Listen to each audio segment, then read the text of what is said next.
Menee Tomi Kallion kimppuun kostamaan tilannetta ja tässä on tätä tikamainen temppu jälleen kerran. Siinä tämä tummapintainen Ruggles pistää. Nyt alkaa sitten todellinen tivoli. Mutta tilanne lähti TPS-pelaajan taklauksesta tonne ja Stormin pelaaja meni pää edellä ja siitä lähti tää juttu. Miikka Rousu hakee hyvin hanakasti tässä myöskin naapurin päänahkaa ja Ruggles on se pelaaja, joka haastaa nyt vuoron perään. Nyt hän on Rousun kimpussa.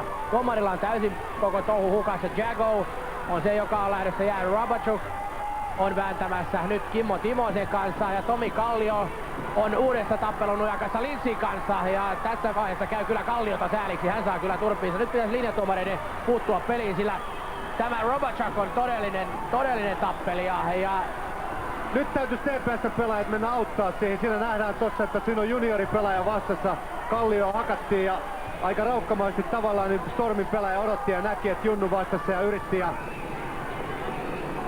tällaista tää on. Tämmöisessä tilanteessa täytyisi ottaa se kunnioitus. Sitten täytyisi antaa kovaa vasta, kun tuo hommaan lähtee. TPS:n pelaajat ei ollut ihan varmana. Ja tossa juniori Kallio saa siinä mielessä opetuksen, että ei ikinä passaa päästää käsiä vapaaksi. Sillä aina tommoset pelaajat kattoo sen ja he yrittävät raukkamaisestikin semmosia sakopantseja tehdä sitten.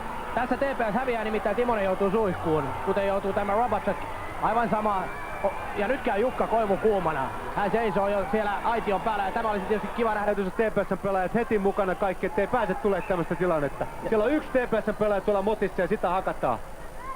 Siinä on Kimmo Timonen se, joka tässä on hakattavana ja Kallio on siellä takana ja tässä lähtee tämä Robachukin. Ja tässä nämä muut TPS-pelaajat seisovat ja katsovat vaan. Euroopassa ehkä tykätään, että se on tyylikästä, mutta Pohjois-Amerikassa, jos pelaajat seisoo näin, niin sen jälkeen ei pelaa enää joukkueessa. No katsomassa.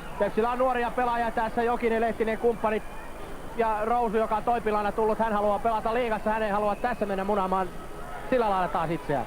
Mut siinä nähdään Timonen, joka joutui koville siinä, mutta hän taistelee kuin mies ja hän yrittää tehdä ja tuomari tietysti roikkuu ja katsoo siinä.